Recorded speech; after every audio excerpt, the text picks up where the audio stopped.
Hello and welcome to the On the Couch podcast, the podcast that gives you the view from the therapist chair. I'm your host, John Dennis, a licensed professional counselor. You're listening to OTC episode 45 with Dr. Stephanie Sarkis, author of Gaslighting.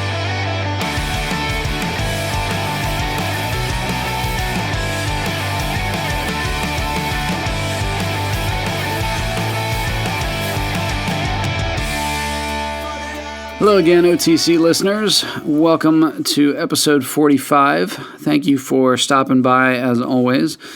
Today's conversation is with Dr. Stephanie Sarkis, who is the author of Gaslighting. And this topic of gaslighting, I mean, it's really something that's always been a part of human experience. It's always been a part of relationships, whether that's romantic relationships or in the workplace.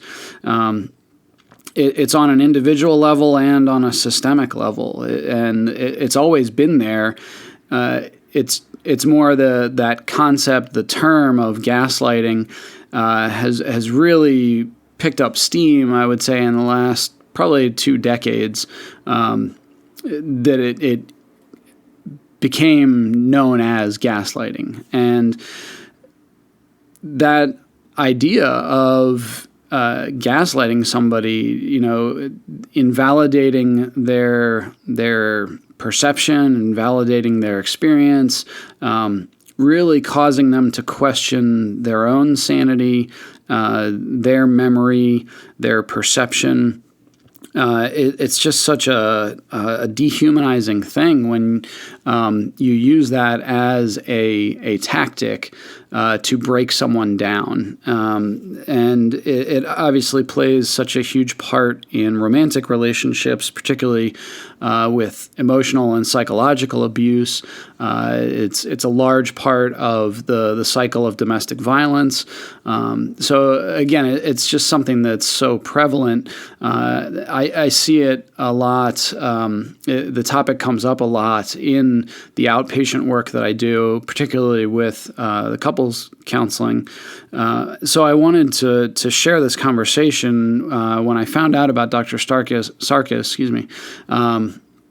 I knew that I had to have Stephanie on, and she's such an amazing woman. The work that she's doing is so valid, so important for people to get their hands on. So the website that you can find her at is stephaniesarkis.com. So Stephanie, Stephanie, Sarkis, Sarkis.com. And she's just doing so many amazing things around this space, as well as around the adult ADHD space. So I'll have links to check her out and to find the work that she's doing. But I hope that you find value in this and use this in your own relationships. Pay attention to how you're interacting with people and whether you yourself are using gaslighting or whether you're falling victim to it.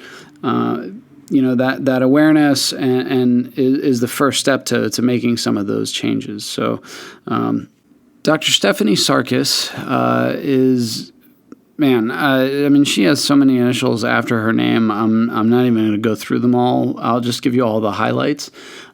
She's a best-selling author and psychotherapist specializing in anxiety, gaslighting, narcissistic abuse, and ADHD. She's the author of several books, including the best-selling Gaslighting, Recognize Manipulative and Emotionally Abusive People and Break Free, as well as 10 Simple Solutions to Adult ADD, How to Overcome Chronic Distraction and Accomplish Your Goals. She was also named a diplomat and clinical mental health specialist in child and adolescent counseling for the American Mental Health Counselors Association, and she's one of only 20 professionals in the United States with that dual designation. She has contributed to Forbes, Psychology Today, Huffington Post, She's been on CNN. She's been a guest on the 10% Happier podcast with Dan Harris. She's been on Sirius XM Dr. Radio, ABC, just so many different areas that you can find her work. Thank you for checking out the episode.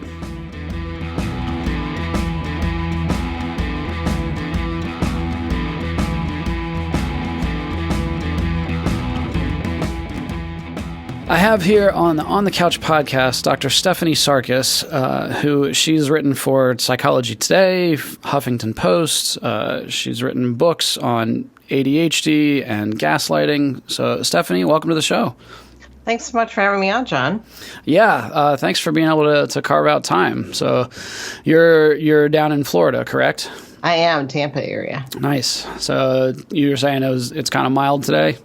Yeah, it's 72 degrees and a little foggy, and it's perfect. Nice. Wow, that was a really good weather report there. Well, I do a podcast called Nerds in Love where we take relationship questions. Okay. And we always do an intro because my co-host is from Vancouver, so we always compare weather at the beginning of our recording. So I'm Slightly already different, ready yes. with my... So what's the weather like in Pennsylvania?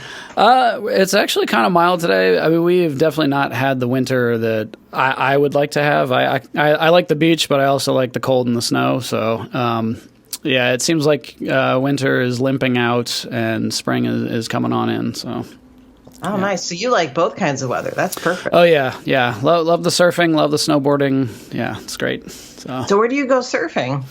Well, mostly down in East Coast kind of stuff. The ankle slappers, Virginia Beach and Ocean City and stuff like that. So, yeah. Gotcha. Good for you. Yeah.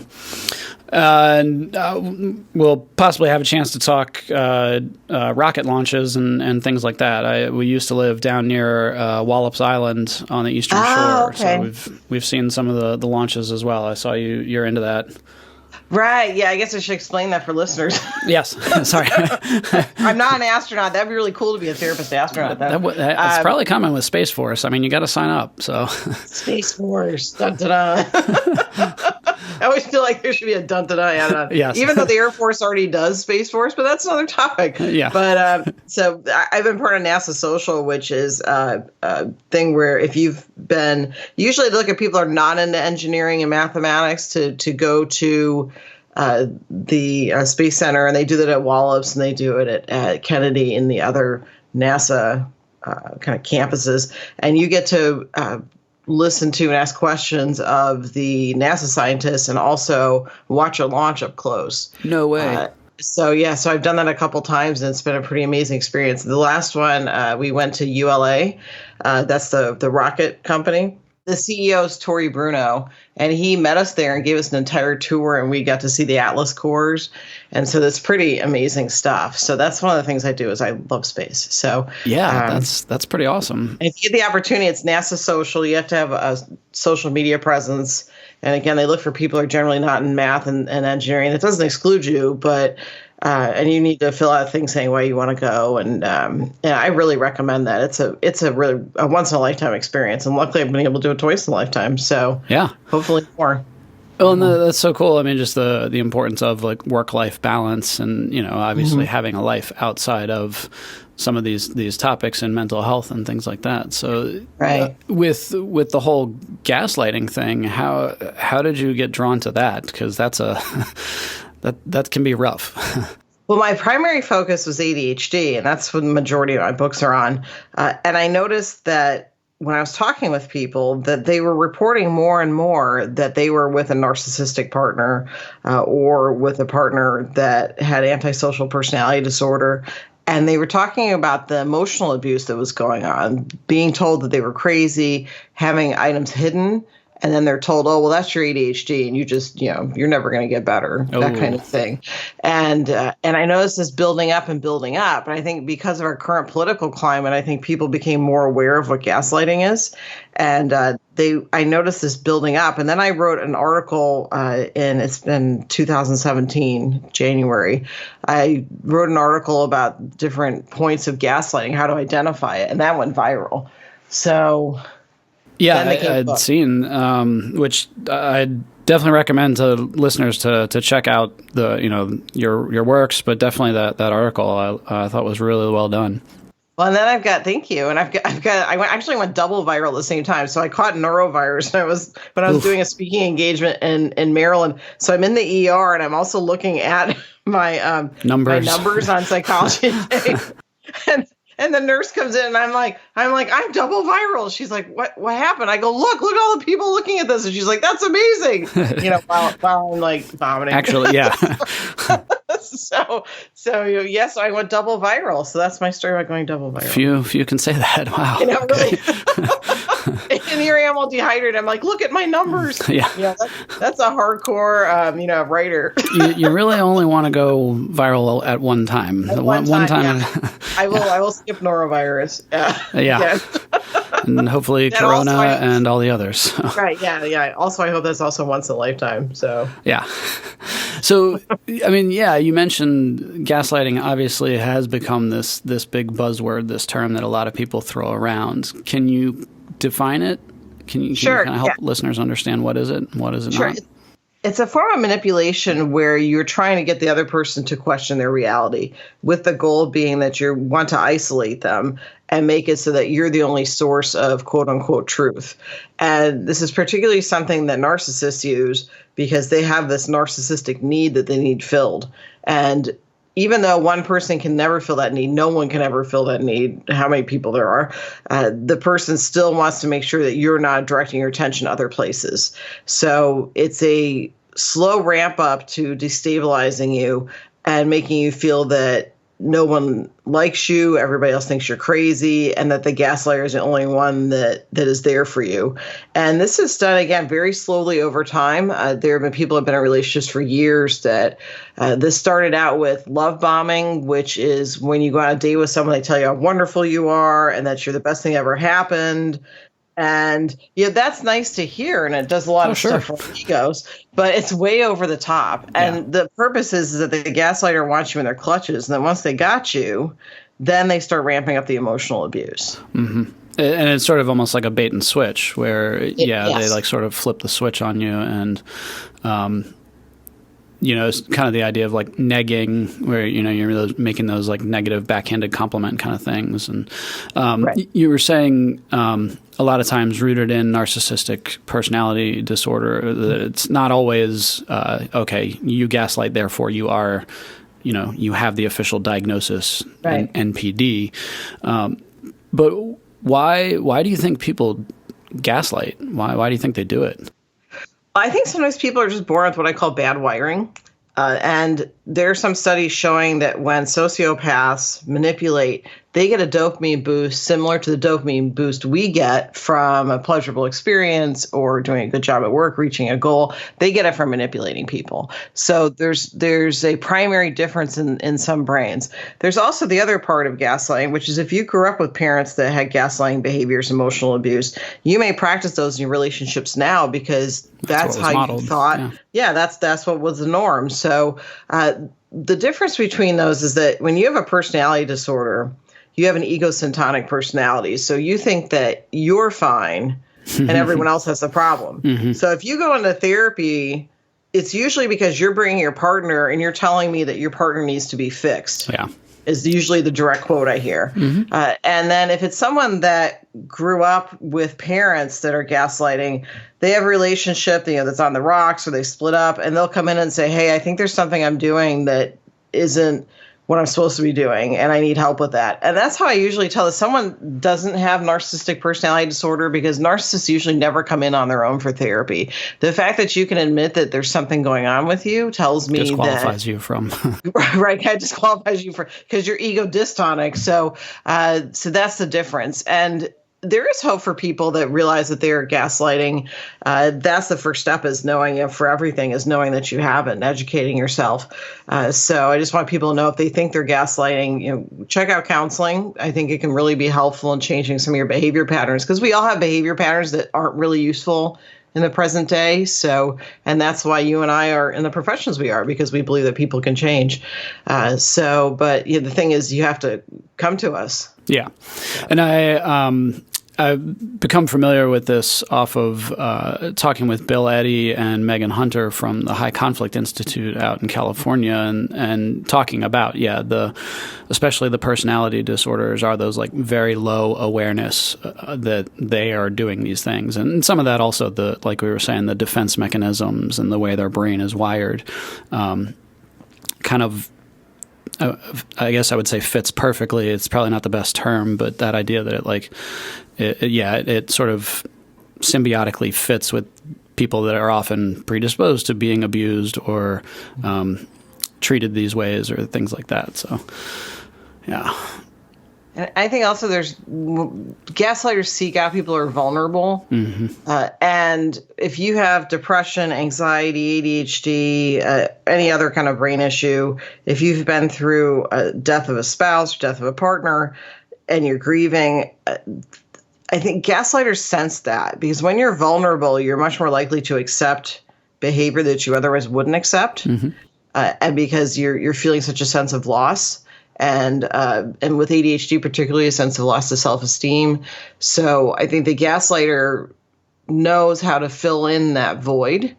And I think that's where it becomes particularly dangerous, is that when you are already questioning your sense of reality because you're having medical issues or because you're grieving, I think that you're particularly vulnerable to this and need to be really careful when you're out dating and also in the workplace, that to be able to identify what these behaviors are. So you can, off of that, I think that part of what makes it so terrifying is, like you said, with the love bombing, who wouldn't enjoy that? Most people want to receive that attention, and that's pretty standard, I would say, at the beginning of a relationship for a lot of people, that puppy dog kind of phase. Your defenses are already down, either because of a recent life experience, a loss or something like that, or like we were saying, also the kind of groomed for this because of maybe you grew up in an abusive household, or where there weren't the greatest communication skills or relationship modeled. Kind of sets you up for that. And I like so at least up to this point, we've been talking very gender neutral. Oftentimes, I think that myth gets thrown out that it's, this is male, this is men, this is mansplaining. And do you find that to be probably one of the largest myths? I think that I have seen an equal number of men and women reporting gaslighting. However, there was a study in the UK that found that women are about 10 times more likely to report it. And so the belief is it may actually be more that women are victim of gaslighting, but I have seen in my practice an equal number of men and women. Okay. I think that it's depends on whether someone feels comfortable talking about it. I think there are some stigmas still to men reporting domestic violence, which is really unfortunate. And I think that hopefully things will start changing. But at this point, statistics-wise, women are much more likely to be victims of emotional abuse. And I'll add, too, that in 2018, the Department of Justice changed the federal definition of domestic violence to exclude financial abuse, emotional abuse, psychological abuse. So it used to be that the definition of domestic violence federally was all forms of abuse, whether it was physical, emotional, psychological. And now it's changed to just physical abuse, which is a big issue. We've also let the Violence Against Women Act run out, so that women no longer are covered if they need to leave work because they need to reestablish their home because they've left a domestic violence situation. They no longer have a guarantee that their job will be there in the next couple of days. So we're running into a lot of issues where I think that we might run into cases where it is either seen as not quote unquote. Well, let me back up. It's important that we view that psychological abuse, emotional abuse is true abuse, and that it is just as serious as physical abuse, because what happens with emotional abuse is it ramps up into physical. Yeah. And as we saw with the therapist that recently was murdered, we can talk about that. And so it's really important that we look at what's changing in society, that this is not taken seriously. And again, the DOJ changed its definition, and they were asked why they changed it. No one knows, and they haven't given a statement. Okay. So, thank you for answering that, because the listeners can't see my furrowed brow right now of like, why? Mm-hmm. Why did they let that run out? Why did they change this? Right. And it's the Violence Against Women Act. So if you look that up, you can see how it was kind of let lapse. So people don't have the same coverage that they did before if they're victims of domestic violence. So, it's pretty frightening that was changed. And so, again, emotional abuse is no longer part of the federal definition of abuse. Man, okay, that you just opened up like a whole other rabbit hole. I do want to kind of stay on target, but but we can do another podcast. Yeah, we could do probably whole episodes on. Geez. Yeah. Okay. And are there other myths that you've encountered with gaslighting? Just other things in your practice that you've come across? I think one of them is that gaslighters can't change, but you have to look at what the origin of the gaslighting is. Again, if it is something where someone's learned, like we talked about, inappropriate communication patterns, that's one thing. But if you have someone that's a true sociopath, that person is not going to come to therapy and get better. So it's kind of a double-edged thing that you can get help for it, but only if you seek help and admit that there's something that's not going right. So I think that's the main issue. I think I've only had about 2 people that were actual narcissists that came into because they thought they had narcissistic personality disorder. Really? So, wow. Yep. Yeah, so that's another thing to look at too, is that if you have grown up in a situation like this, it's possible that you're repeating some of these behaviors, but it doesn't necessarily mean that you qualify for personality disorder. Sure. Yeah, and I was going to say that balancing act of like, no, you can change. It's not just like you're done. That's it. Nothing we can do. But then in the book, you talk quite a bit about, the victim of the gaslighting and the abuse, oftentimes they stay when they should go. And that idea of like, you cannot change them, you cannot save them, and it is not your job to try because you will be, dashed upon the rocks, so to speak. Right. And just because someone admits they're gaslighting and getting help doesn't mean you need to stay in the relationship. Yeah. And that could be contingent upon, hey, you need to get some help. And when I start seeing some changes, maybe then we can talk. But usually what I tell people is just to go cold turkey. Just shut off, go radio silent. Shut off your block the numbers, block the emails. Because when you leave a gaslighter, they tend to do hoovering, which is just like the vacuum name Hoover, and they suck you back in. So they will act overly nice. It's the cycle of abuse that we've seen, violence, which is where it builds up and then there's an explosion, and then it goes into apologies. So, but the gaslighter never fully apologizes. They'll apologize by saying, I'm sorry you got upset by what I did, but they'll never really take responsibility for their behavior. But with hoovering, they will do whatever they can to get you back in because now their narcissistic void needs to be filled. Yeah. And go ahead.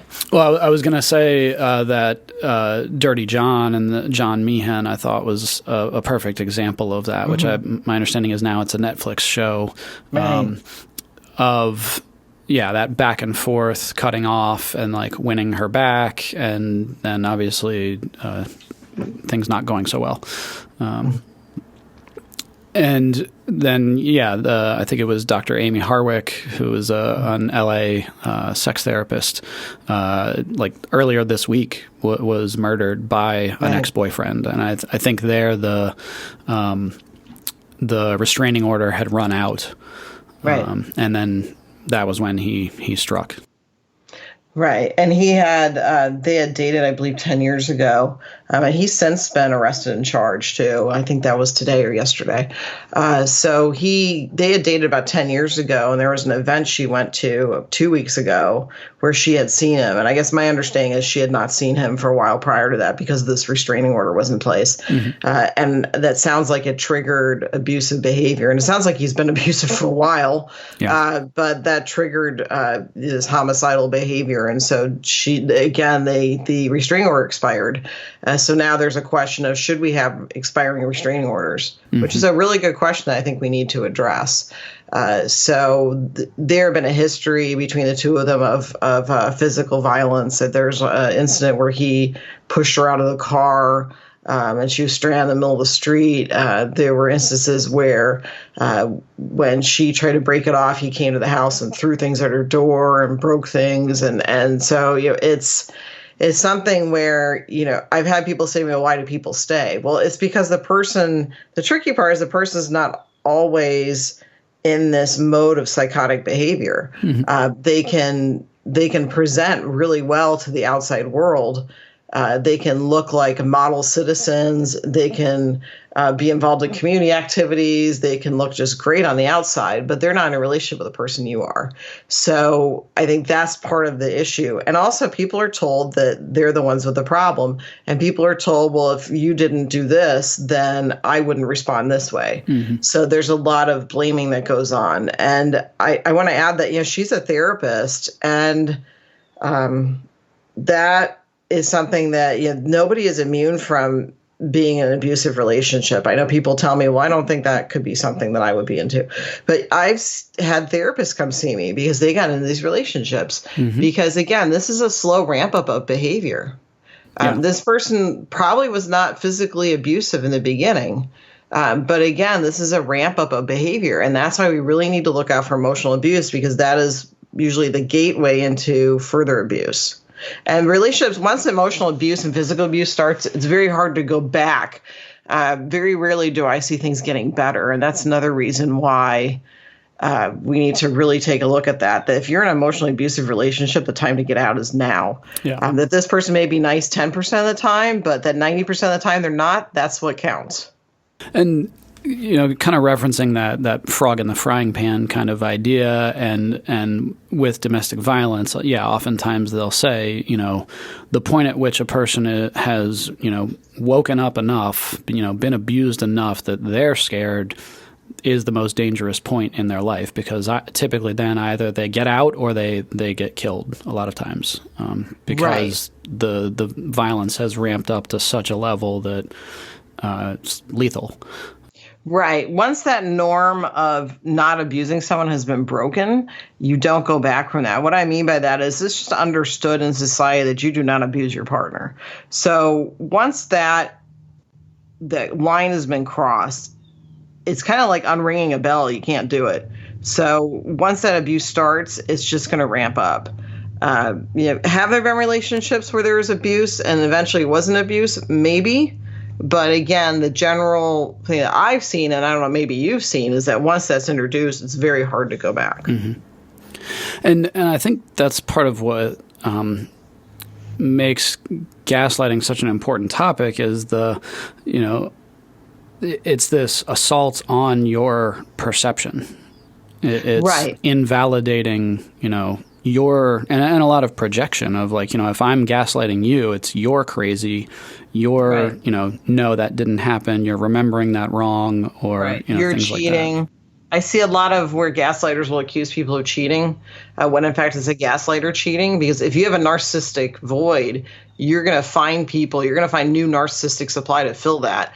And again, one person will never fill that void. 5 people will never fill that void. But the narcissist tries to get as many people hooked into their scheme as possible to try and fill that void. So you have the partner is being told that they're cheating. The gaslighter will look through their phone when in fact it's the gaslighter's chronic cheating. And I would say cheating happens in a majority of these types of relationships. Are there other things that you've seen or things that you've heard in terms of, sort of typical gaslighting catchphrases, I guess I would say, of you're cheating or you're crazy or other things like that? Other people think you're crazy. Who's going to believe you? One of the things that the gaslighter does is they triangulate. So they will say stuff like, oh, your sister said you're crazy, so no wonder you're doing these things. When, in fact, the person never talked to your sister never said that. But what they do is they try to get you to get mad at your sister so you no longer want to have contact with her. So you're cut off, right? or, those friends are bad influences. Now, yeah, some people can have friends that are bad influences, but this seems to be a very vague, your friends are bad influences. But when you ask the gaslighter, well, which friend, what did they do? They can't really give you a solid answer. And again, the reason is because they want to isolate you from that group. They want to isolate you from anyone that they feel might tell you that you're in an unhealthy relationship. They also idealize and devalue, which means that you're put on a pedestal at the beginning of the relationship. You're told how wonderful you are and how you can do no wrong. And eventually you fall off the pedestal, and it can be a long fall down. So then you can do no right. You're told that, your height is wrong, stuff you can't do anything about, so you're picked on about all these different things. And I give the example of height because you're criticized about things that you can't change. And again, no matter what you do, you're always not going to give enough to the gaslighter. They will always ask you for more. And that's an important thing to point out, is that the gaslighter will say, well, you're working 2 jobs and I need you to just work this one. So, because I need you to be home. And then you get to the point where you're quitting that one job because the gaslighter says, well, I don't like this guy you're working with. I think he's hitting on you. And you get so harassed by that you just quit your job. And that's exactly where the gaslighter wants you to be. They want you to focus just on them. And again, they will still cheat on you because it's still never enough to fill that narcissistic void that they have.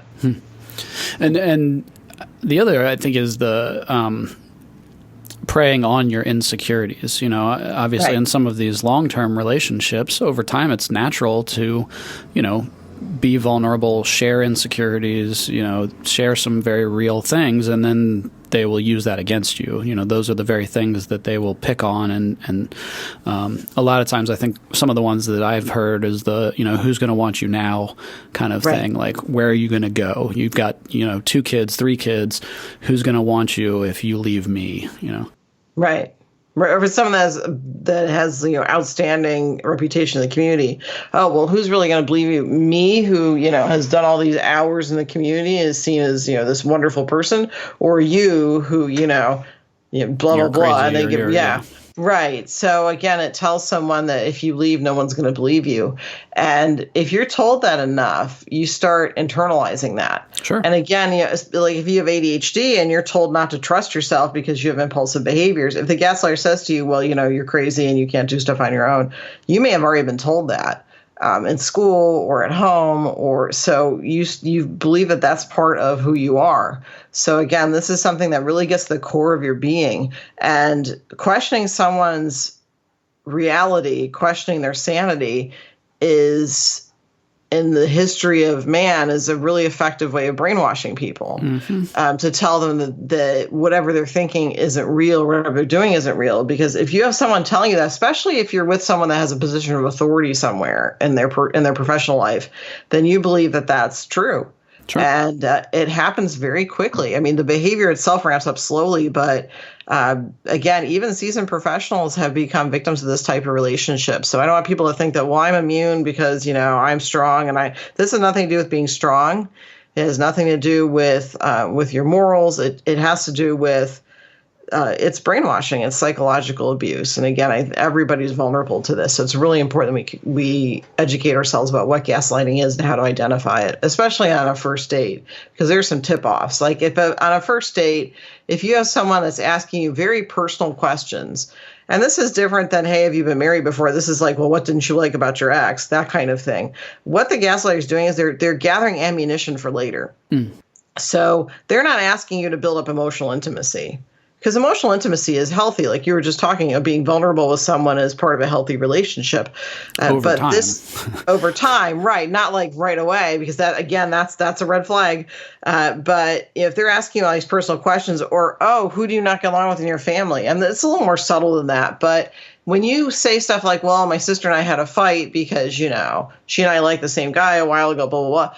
It's almost guaranteed that the gaslighter at some point of your relationship is going to say, oh, well, no wonder your sister's mad at you, because you blah, blah, blah, blah, blah. So they're not listening to you because they want to have reciprocal communication. They're building up an arsenal of stuff. And they'll either speak a lot about themselves, or they won't speak at all. They'll just keep barraging you with questions. So that's another thing to look at if you're not having equal give and take in your communication, because good communication is equal, give and response, right? So if you're on a date with someone like this, they will back and forth. Yeah, they will be like grandiose about, they won't match their profile online. They'll start talking about stuff, how great they are, or they're peppering you with all these questions. So that's something to look out for. And if you ask them questions, they shut down because they don't want to give you stuff that they think you're going to use. Because again, that's projection. They think if they build up an arsenal, to talk about you're myself. building up an arsenal. Yeah, right. Yeah, and. Going back to the point you were making earlier, I mean, I'll be honest myself. My wife and I think she had actually found out about the Dirty John podcast first, and she was like, "You've got to listen to this. This is like insane." And yeah, in listening to it, you're like, "How in the world could this person ever, not see this? And why would they take this person back willingly?" I mean, I fell victim to that myself of like, oh, that could never happen to me. I'm too smart. I'm, a therapist. I'm this, I'm that. But yeah, like you said, it can happen to anybody. Right. I think that's, especially if you're in a helping profession, I think it's really hard sometimes for people in helping professions to seek help and admit that they got kind of swindled by someone because, we're supposed to know better, quote unquote. That actually makes me curious of like, almost like, breakdown stats of it's really high amongst the helping professions like nurses or things like that often fall victim to this. I have seen that in my practice. I've seen more mental health counselors, professionals come in, nurses, teachers, anybody in a nurturing role, I think, because we are more likely to accept behavior outside the norm because we all believe that people can change and get better. Uh-huh. So I think that we can fall into a rescuing role when this person doesn't really need to be rescued. They'll play a rescuing role that, oh, my life's been, black and white. Now that I met you, everything's Technicolor and blah, blah, blah. And so I think if you're in a helping profession, we see, oh, well, we can make this person better because we're so good at that, So the thing is that's exactly what the gaslighter seeks out. Now, jump into the Talking Brains. So now, is that a podcast? Is that a vlog? That's a podcast. Okay. Yep. So back in your September 15th episode of Talking Brains, you kind of go back and forth off of an email from a listener or somebody that got a hold of the Psychology Today article and basically bring up the argument that like, well, this doesn't sound like gaslighting. This just sounds like poor communication. Can you kind of give some highlights from that? Sure. Yeah, this was an email I received that had about 10 or 15 different talking points explaining why his relationship was not one where he was gaslighting. And I thought this was fascinating. I said, instead of answering him directly, I want to answer him. And I said, I'm going to answer this in Psychology Today, so here's the link. But I thought everybody should see this because I think that's a really good question. When is it that you guys are just not communicating well? And when is it pathological? Mm-hmm. And I'll read you some of the things that he said that one of them was they use what's near and dear to you as ammunition was one of my points. Mm-hmm. And he said, well, that's not uncommon. This is how some people argue. My problem is that you're lazy. Some people are meaner than others. It's not uncommon. And I said, just because something's not uncommon doesn't make it healthy. Telling someone they're lazy and going after their ability as a parent is honing in on somebody's vulnerable spots. You see this in, early in gaslighting relationships that the gaslighter will ask really personal questions, like I mentioned, and not reveal a lot about themselves. And then they'll use it later on, like, no wonder you don't even get along with your sister. You're crazy and irrational, So, and another thing that they asked me was, my example in the article was, and they deny they ever said something, even though you have proof. And he said, well, various reasons. I didn't want to have a long conversation. I wanted to get away with it. She would have misunderstood what I said. And I said, wanting to get away with it sticks out as a gaslighting motive. Doing something just to see if you can get away with it is a common tactic of the gaslighters. It's about power and control. Can I pull one over on you? Can I con you? And it's also a form of self-preservation. You maybe want to engage in a behavior that your partner probably would get upset with you about. But the way that these are accomplished is by denying you said something you actually said, and that's gaslighting. So if you say to your partner, hey, I'll be home at work at 7, and you roll into, home at 10, and your partner says, well, you said you'd be home at 7. You say, no, I didn't. I said I'd be home at 10. Well, then you're gaslighting. Mm-hmm. You're lying about something, you get away with something. So I think that there's a difference between, hey, I don't want to talk about this thing, so I'm going to try and hide my behavior, and then outwardly lying about it, which, kind of go hand in hand. So they're about, I think, 10, 15 points. It's a 3-part series. I have it on Psychology Today too, and on the podcast, where I kind of break this person's email down point by point. And talk about, what's bad communication and what's gaslighting. And again, sometimes they go hand in hand. Well, yeah, I was going to point that out of just neither are good. Right.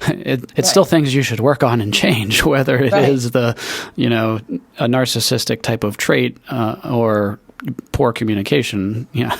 Right. And, well, I think part of what we look at too is that the comments and emails I've received are really interesting. They're kind of going 2 camps. One is someone that realizes that they've been in a gaslighting relationship, and they say, finally, I know what it is. I haven't had this feeling that something wasn't right. And always trust your intuition. But now I see it in words, or I see an audio that what's going on. And then I get emails from people that say, well, this isn't a real thing. You're making this up. And I get emails, saying, I've had some, really interesting emails. I don't doubt it. Some with threats, so it's really interesting who gets kind of triggered by this. And some of them have said, like, you don't know what you're doing. And, this is just how relationships go. And I'm thinking, yeah, it's not how relationships go. So I always find it interesting that there are people that will attack me over email about writing about this. And I think, I wonder if you're kind of being exposed for the behavior that you're having. Yeah. You don't like it. Methink thou protest too much. Right.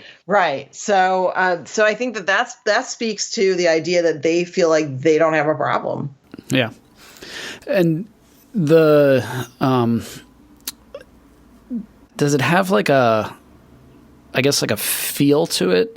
When you're in the presence of a gaslighter, I think of borderline personality disorder. I think of Asperger's, now autism spectrum disorder. Like, a lot of times in being around certain people, you can kind of get a sense of like, yeah, there seems to be something there.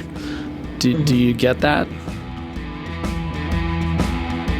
You're listening to OTC episode 45 with Dr. Stephanie Sarkis, author of Gaslighting. We'll be right back after a brief word from our sponsor.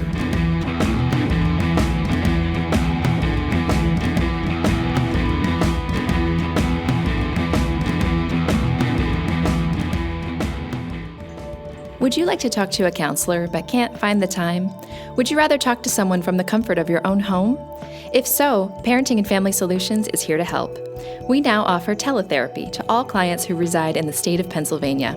Using our secure portal, you can have a video session with your counselor using a laptop, desktop computer, or smartphone. Visit our website to learn more at www.parentfamilysolutions.com or give us a call at 717-602-5560 to see if teletherapy might be a good fit for you.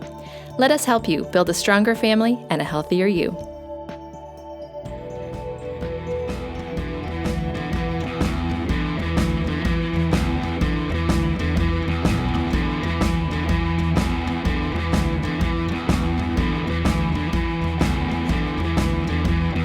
Does it have like a feel to it when you're in the presence of a gaslighter? I think of borderline personality disorder. I think of Asperger's, now autism spectrum disorder. Like, a lot of times in being around certain people, you can kind of get a sense of like, yeah, there seems to be something there.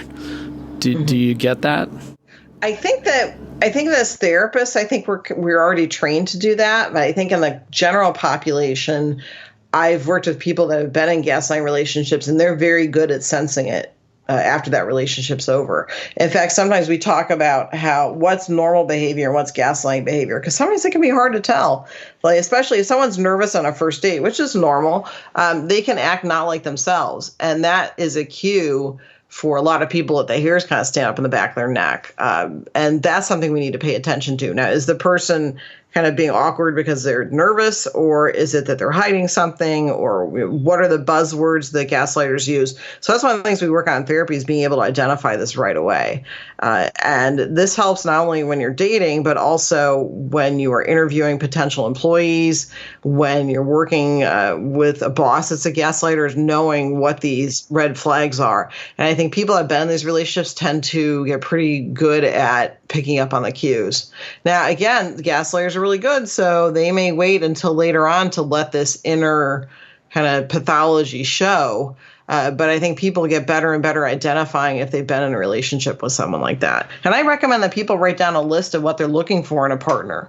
Emotionally supportive, appropriate emotional intimacy. And the more you detail that, I think then when you meet somebody, because when you are infatuated with someone, our logic goes out the window. Oh, yeah. It's kind of like, oh, you're an axe murderer? We can totally work with that. You can change. So, I think that when you look at that list, your rational part of your brain takes over and goes, oh, you know what? I really have good chemistry with this person, but, he doesn't like dogs and I have 5 dogs. Or, he doesn't like kids and I have 3 kids. So, it gives you a logical look at something that where your emotions are kind of taking over. Mm-hmm. So I think that's really important. So write out a list of what you're looking for in a mate and get as specific as possible.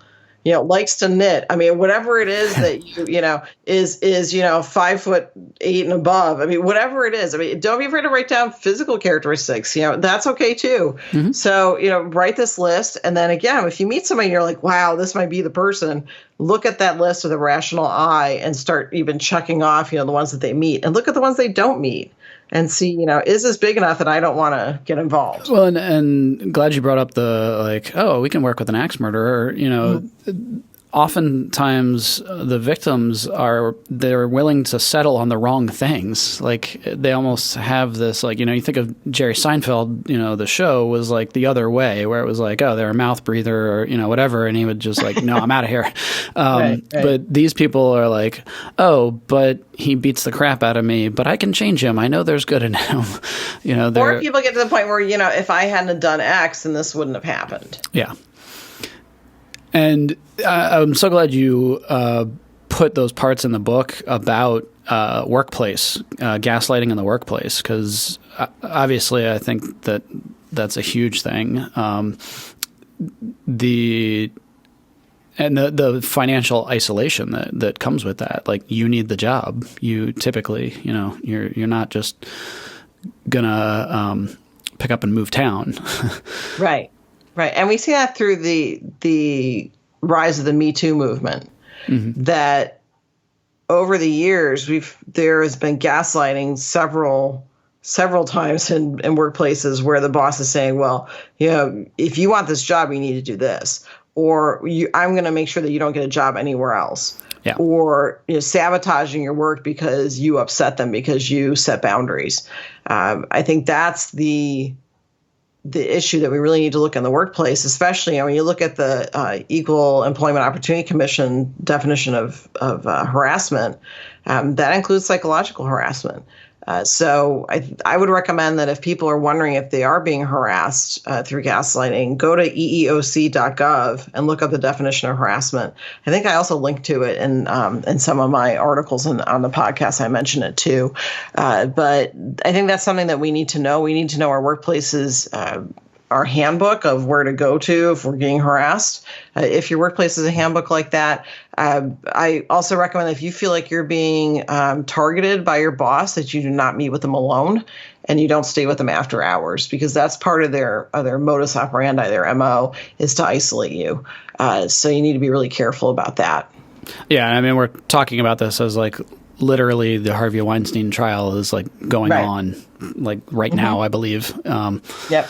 And yeah, just the idea of you'll never work in this town again. I'll get you blackballed. The word will get out. Which it sounds like he allegedly followed through on some of that. Oh, I'm sure. And, yeah. So these are not idle threats. And sometimes, we have people say, well, you'll never work here again. You go, blah, blah, blah. But a lot of times these are people that make good on that. Have that power, so, yeah. And so that's what's really frightening, especially when you've worked your whole life to build up to this career. Well, and off of preying on insecurities, gaslighters seem to have this other gear that other people don't. Like they will go for the jugular and finish you. Like they won't just hurt you. They will like obliterate you. Right. They have a scorched earth policy. Yeah, and everyone is eventually a victim of that. So someone thinks they're on the gaslighter's good side. Oh, it's coming. Usually what happens is that you're on the gaslighter's good side because you've done what they wanted. Right. You've behaved, quote unquote, the way they want you to. But the second that you say no or set a boundary, that's when they can fly into what's called narcissistic rage. And that's that scorched earth policy that they will destroy you. And they will, and sometimes, in the field of business, they will take the entire company down with them too. Wow.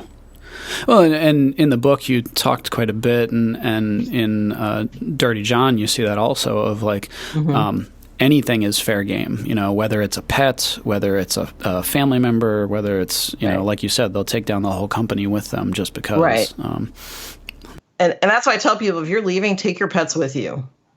Yeah. And this is tricky because some domestic violence shelters don't allow animals, but take your pets with you. If you go to your vet, a lot of vets will temporarily house your pet there and board them at no charge in domestic violence situations. That's an option for you. But because the gaslighter, one of the things they'll do is that they will neglect your pet. Or possibly, or possibly maim or kill your pet. Yeah. So it's really important that you get your pet out. And if you're thinking that I don't think they would do that, you don't know what this person's capable of doing. Yeah. Well, and also they're like, oh, it ran off. Well, did it? Right. Did it really? Or did you leave the gate open all the time? Yeah. Yeah. So it's interesting that you bring that up because I unfortunately I don't have the reference on hand. I'm a part of a number of Facebook groups with counselors, and one that I found is a big proponent, and I think may even run a service. Oh, that's what it was. It was one of the CNN heroes, I think. Shelters that take pets because of this very thing of like a lot of shelters don't take pets, and for some people that's an absolute deal breaker because that pet is their lifeline. That's the thing they love in the world most. That's never hurt them. So. Right. And also I think pets too serve the purpose of they accept you as you are when the gaslighter is telling you that nobody does. Yeah. So, and I think that's the emotional support. I mean, it's emotional support and stress relief. And again, we need to look out for that. And we haven't mentioned kids. We mentioned pets when we mentioned kids. But if you have kids with a gaslighter, one of the things that gaslighters tend to do is they tend to mess with your schedule, with co-parenting schedule. So it's really important that you have a pretty distinct, detailed parenting plan, which means, if you don't show up at 6, after a half hour, I can take the kids home and you forfeit your night with the kids. It says stuff like that because you'll see cases where someone, shows up, at 29 minutes late. And things like that, just to kind of get you riled up. And also, a parenting plan can talk about what forms of communication you're going to have. Because some people, you can't talk with your ex on the phone because it's just going to devolve into name calling or criticizing. And I always tell people, you can just hang up the phone. Yeah. I mean, we don't have the effect now that you can hear the phone click, which is so powerful. Now we just there's silence. But there are parenting plans that say we are only going to talk through a parenting app. Yeah, and I was going to say, there are those platforms and apps where everything is documented and everything is tracked and things like that. And so I recommend that people talk to an attorney as soon as possible. If you're separating and you're not in the same home, just get something in writing about what the rules are going to be for parenting. So there's some guidelines because, again, gaslighters will take whatever verbal agreement you have, and they usually run with it or change it or tell you that you never agreed to that. So really important that you meet with an attorney and look at that. And there's also parenting coordinators that will work with you, especially in high conflict situations, that they'll help you hammer out an agreement. Well, and to backtrack a little bit, in terms of gaslighting, when it comes to romantic relationships, family relationships, things like that, is there any acceptable, quote unquote, amount of gaslighting, or is it like? I think that's to say, is there any acceptable amount of emotional abuse? And I would say no. Yeah. And you are going to run into people like gaslight. There are probably always going to be people like gaslight to some degree. So we need to just become aware of what those tip-offs, those red flags are, and so we can stay away from those people, whether it's in the workplace, in families. You may have a family member that you're around them and you feel just really confused because they tell you what you say isn't real, or on every holiday they accuse you of something because they want the attention on them and not the happiness of other people. And sometimes those people, it's really hard to just completely cut them out, so you can at least limit your contact with them. Mm-hmm. Okay. And so, I mean, we've been covering a number of tips and advice that you would give, short of, you becoming the head of the DOJ and changing the codes and things like that. What advice would you give to, I would say, someone in a relationship? Let's start there, and then we'll kind of branch out to family members and things like that. Sure. I would say that if you are going through a breakup with a gaslighter and you've got no contact, you tend to have more complicated healing from that than other people because your self-esteem has been torn down.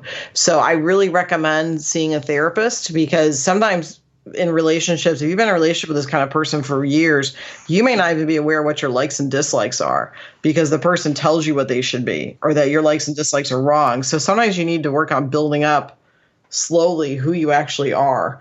So I recommend going to a therapist. And having suicidal thoughts is not uncommon after the breakup with a gaslighter.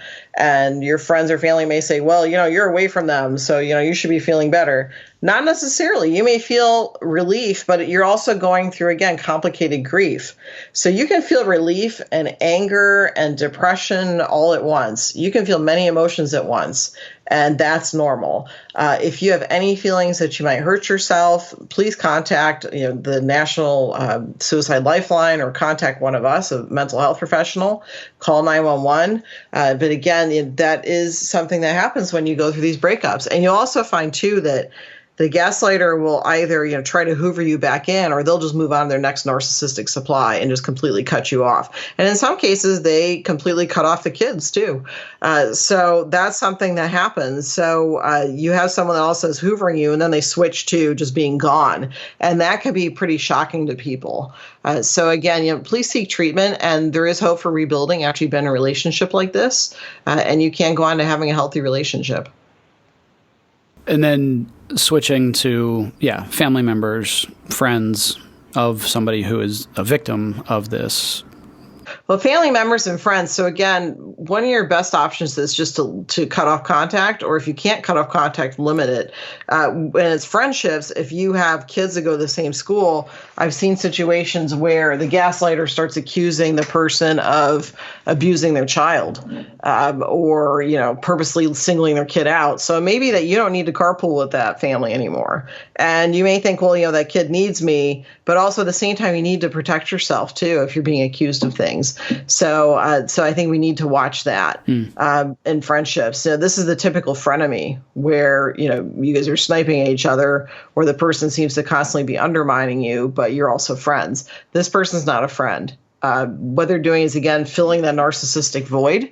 And you'll find that when you set boundaries, that they will get very angry with you. And again, tell people not to associate with you, tell you that other people think you're crazy. So again, limiting contact is one of the best ways to go about this. No contact is the best, but again, not always possible. Able to, yeah. Right. And right. I think the one thing I was going to say is, it's for better or for worse. I mean, I think that sense of like, I'm going to defend myself by going on the offensive. And, if I strike back at the gaslighter, they'll go away. And in the book, you talk about, no, that is not the case. Do not do that. Like, you kind of have to like fight with one hand tied behind your back, so to speak. That's fueling the fire. So the best thing you can do is just go away. the best way that somebody asked me, like, how do you get back at a gaslighter? It's by cutting off your contact. Yeah. By living a happy life and getting living away a from happy them. life away from the gaslighter. Right. And again, you have every right to say, I can't participate in this social activity. I can't participate in this thing if a person that's a gaslighter is going to be there. You don't have to do anything you don't want to do. So I think that people get into a feeling of guilt that, oh, I need to go to this holiday gathering. And you can just politely say, you know what? Nope, going to pass on that this year. You don't have to say why, because you may have people in the family that really don't get that the person is gaslighting you.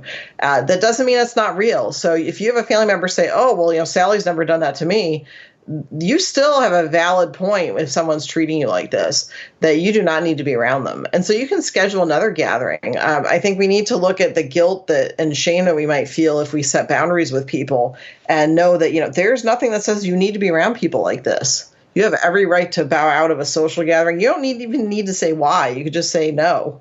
Mm-hmm.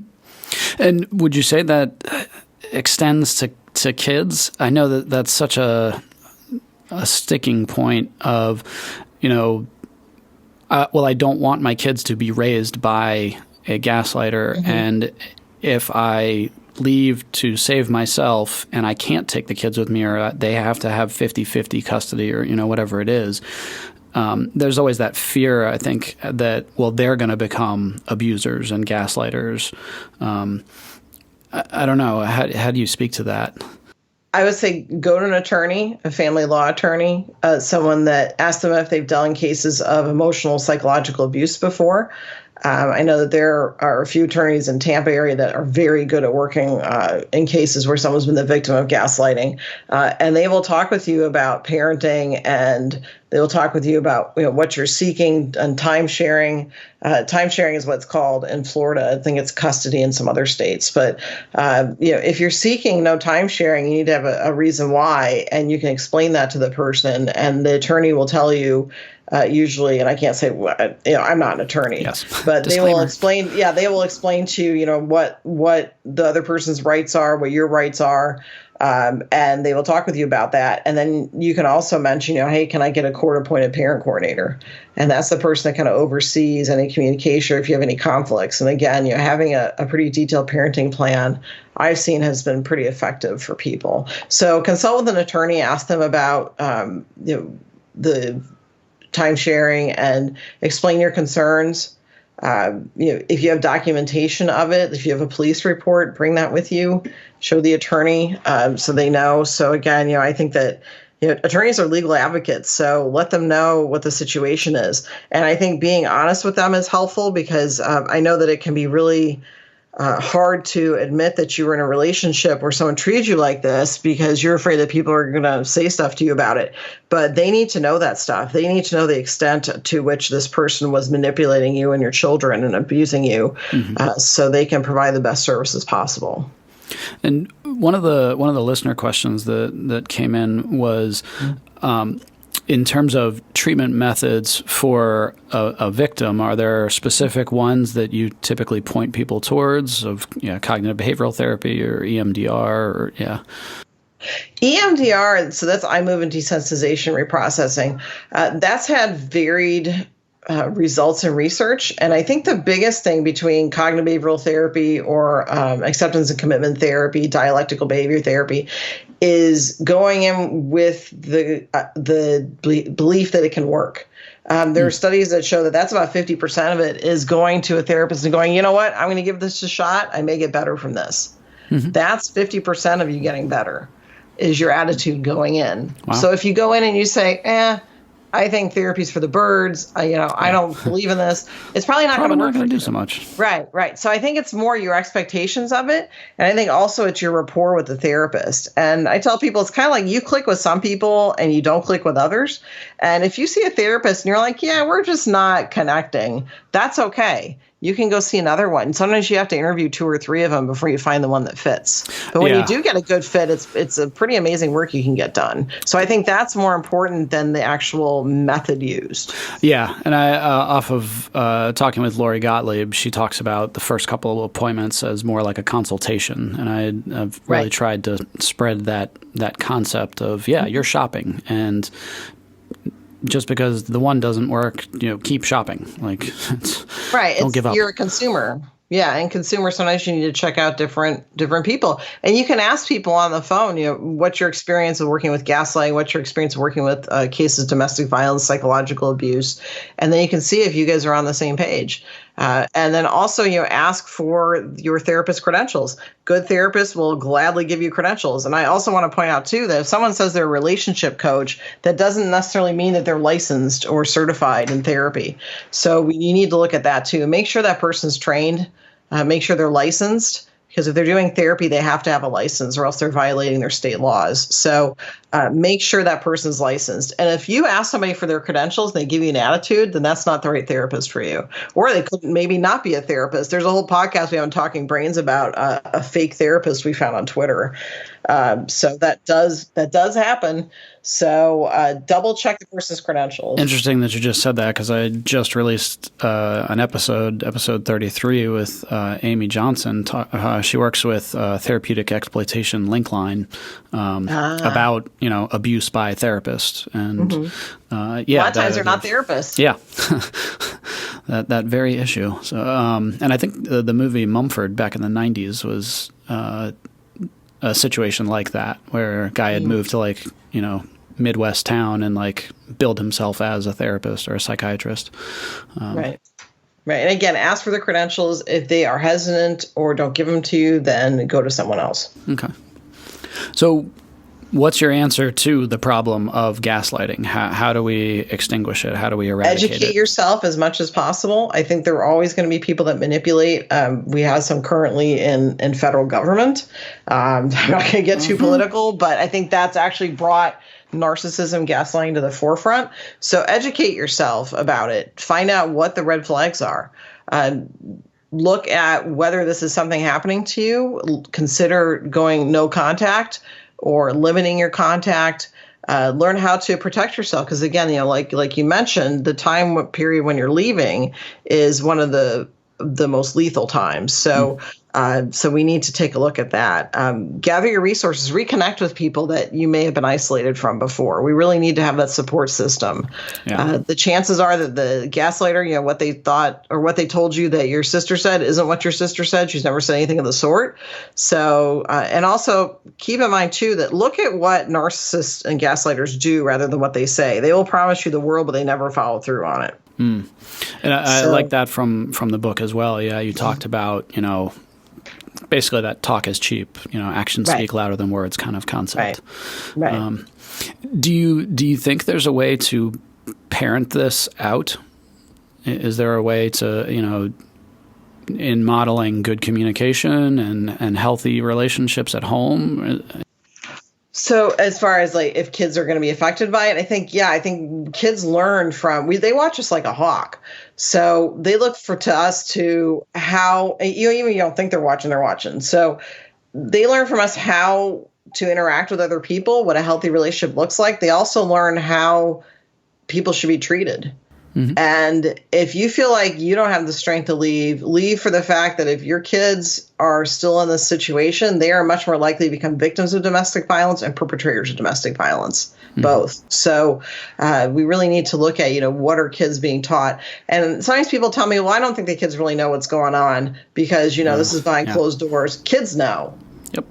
Kids know. Yeah, it's just like animals. They can sense our emotions. Kids, same thing. Like a lot of times you'll hear in substance abuse in families, like the kids know where, mom or dad hides the stash or, things like that. So, right. They know a lot more than I think that we give them credit for. Sure. So, yeah, you've done a lot in, the space of Psychology Today and Huffington Post, the adult ADHD stuff. I'll mention too. So I write for Forbes as well, and I have nice. Quite a few articles in there about gaslighting in the workplace, and also how to identify gaslighting employees. What happens when you have a gaslighting employee and they're hell-bent on bringing your business down? So I write about that too, as well. So from the business perspective. are there major things you have in the works that you're able to highlight for Sure, what's coming up? Well, I travel around the country and around the world speaking on gaslighting, anxiety, ADHD. So if you go to my events page at stephaniesarkis.com, you can look up where I'm going to be at and say hi and say that the podcast brought you. That would be really cool if we could meet. So also, I continue to write about gaslighting, working on a second book on gaslighting, and then I actually wrote down my list. And then I continue. That's very intimidating that you have a list. And then I continue to see people in private practice in Tampa. So, and also I do video and phone consultation as well. Wow, you just go. Okay. And then I have a family and 2 dogs. So. All right. It's a busy life. Yeah. Wow. Well, thank you so much for everything that you do. I mean, just all the work that you're doing in this space obviously is very needed. Forbes, Psychology Today, and relationships. And in terms of, you mentioned. I want to thank you too, though. I want to thank you for having a podcast where you share information about therapy with people. And I think the more that we talk about therapy and the more we normalize it, I think that the more people will seek it as a method for getting better. And I just want to thank you for having this platform and using your ability as a therapist to speak to others and to reach out to a wider audience. So I just want to say I appreciate that. Yeah, thank you so much. And I'm not even gaslighting you. I'm serious. Is this love bombing? What is this? Right. Yeah, right. No, I didn't say you're the best podcaster. There you go. Yeah. So then that's when you run. Yes. You are really good, though. I got to go now. Well, actually, that brings up a good point, is that when someone tells you you're the best person I've ever met, or when someone calls me and says, you're the best therapist I've ever talked to, I've been to 5 therapists and you're the best ever, that's a huge Spidey sense goes off. Yeah. So a lot of gaslighters do all or nothing. Mm-hmm. So, as you know, as I didn't say to John, you're the best podcast host ever, and I've never met a podcast host like you, because that would freak John out. Yes, exactly. Right. I would know you were. Yeah. Now, you mentioned in there, so the stephaniesarkis.com, and then what social media platforms are you on? I'm on Twitter as Stephanie Sarkis. I'm on Instagram as Sarkis PhD. I'm on TikTok as Stephanie Sarkis. I post some videos on there. I'm on Facebook as Stephanie Sarkis PhD. So check me out on those. And on LinkedIn, Stephanie Sarkis PhD. Okay, so awesome. I believe I think there's one more social platform, but you'll find me. I mean, you mentioned TikTok. That's beyond me. I've not ventured into that yet. That is so much fun. TikTok is so much fun, and there's actually a lot of therapists on there that answer questions about therapy. Wow! And there are videos of people explaining. There's one really great one where it's someone that shows the example of their first day in therapy versus a month into therapy. And the first day they're in therapy, they said, I don't know. I'm not really sure what my issues are. I don't know. And they're kind of not making eye contact. And then the next month, the last therapy session, they're like, you would not believe what happened to me today. And they're totally animated, just spill everything to the therapist. Okay, I think so they opened up. Example. Yeah, so you might actually enjoy TikTok. And there's a lot of good dog videos, too. Okay, awesome. Which is really important. I mean, and I want to point out, too, humor, I think, is a very important part of life. Yeah. And just overall wellness. So I think that it's okay in therapy if you have a therapist that has a sense of humor. Mm-hmm. I think that's how we get through stuff. So I think that's important, too. And I think that's part of your healing, too, is click with some stuff that you can watch that isn't heavy and just light and funny, that you can watch, and read some books that are maybe a little bit lighter, because you've been through a lot. So it's time to tune into kind of the brighter pieces of stuff. So, and then put light on the darkness. Yeah. Well, and I think you were saying, getting back to what do you like? Because for a while you've probably been told, no, you don't like that, or you're not allowed to like that. So really kind of getting back into life and reconnecting, I guess to wrap up that idea of the gaslighters really like triangulation as a weapon, but they want you isolated. And so having to reconnect is huge. Mm-hmm. Yeah. Okay. Well, again, Stephanie, thank you so much for being on and taking time to talk with me about this important topic. So I look forward to staying in touch with you, and hopefully having you back on. So take care. Thanks.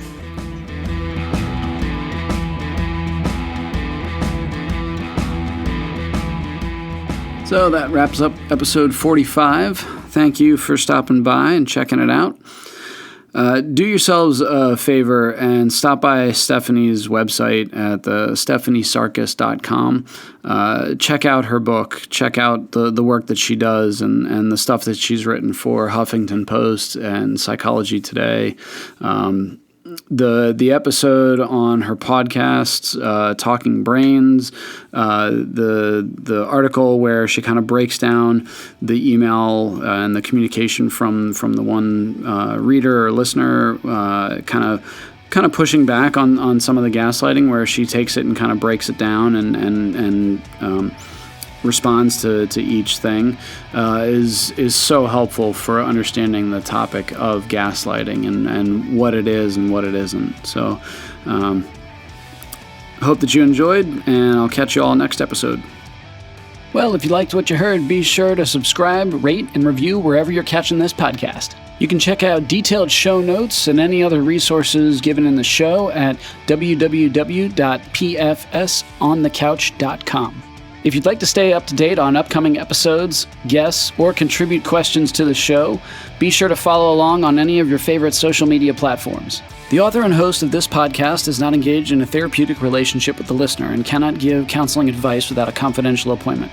Listeners should be sure to consult with a licensed therapist in their area or seek emergency medical attention if they are experiencing psychological difficulty. A special thanks to the band The Topsy-Turvies for the show theme song. Their song, Like a Living Dead, can be found at topsyturvies.bandcamp.com. The bump interview track was the song 1973 by Bruno E. The author and host of this podcast is John Dennis. Special thanks to show editor Casey Lehman and show producer Trevor Groff.